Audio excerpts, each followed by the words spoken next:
Hello, Team Focus. Welcome to Focus ADHD.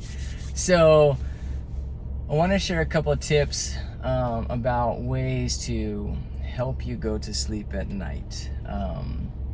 In my life, I've dealt with a lot of insomnia or just not being able to sleep well consistently. So here are a couple of things that help me drift off to sleep at night. The first one is pretty simple. Lay in bed, make sure your environment is conducive to sleep. White noise or no noise or whatever. Room is cool, room is dark, or put a good night guard on your eyes. I have a really nice one that I use, and so it's very, very comfortable, and it rarely slips off at night, but it blocks out all the light, so it's fantastic. I love it. So one method is, so you're laying there on your pillow, take your hand next to your head on the pillow and just tap the pillow gently, and just keep a rhythm, and just focus all your attention on the tapping. And what I found that does is it helps me push out the noise. So if I'm focusing on that one thing, it's much easier to not have all those other competing thoughts coming in. So definitely helps. So just having something to focus on and something very simple to do. But it's not enough to like wake me up more. It just sort of gives me a focus point, and then I can start to relax because it helps calm the noise. And then, and I'm talking about noise, I mean, you know what I mean. If you have ADHD, like your brain won't stop. Like you're just like, it's like my daughter.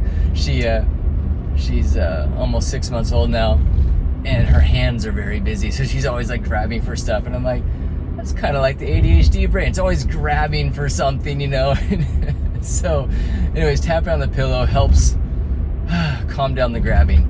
And so that's one method. But another method that I don't know if this is an original idea of mine or what, but years ago I remember laying in bed and I started like imagining these two sticks. And I was like, well, how about I have these two sticks like move around and do stuff? And so what I do is first I just decide like what they're gonna do. Like maybe one is gonna stay stationary and the other one's gonna spin on top, kind of like a helicopter. And so then I go, okay, that's what I wanted to do. And then I would just imagine that happening in front of just a black background. So I just focus on this one stick and the other one spinning. Do that for a few seconds, whatever. And then I just pause and go, oh, what else could they do? Okay, well, maybe they're both spinning, but in opposite directions. Okay, so I think about that. Okay. And then I go, well, maybe they're actually both spinning opposite directions, but now they're also spinning as a pair. So they're spinning on two axes, And then I'm like, well, what if one is spinning and the other one is like staying stationary but orbiting, So I just kind of keep rolling with that.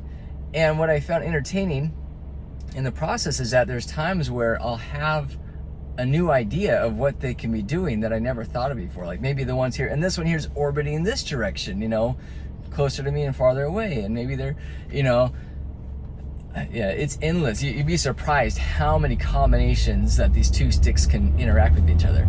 But in the process of doing that, one, I'm focusing just on these silly two imaginary sticks. And similar to the pillow tapping, it just kind of pushes away the noise. I'm not feeling all those other thoughts pound in. And it's kind of fun, like, because I get kind of a little thrill when a new little fun idea pops in, like, oh, well, that'd be kind of fun. But it's not enough exhilaration to interfere with the calming down process of going to sleep.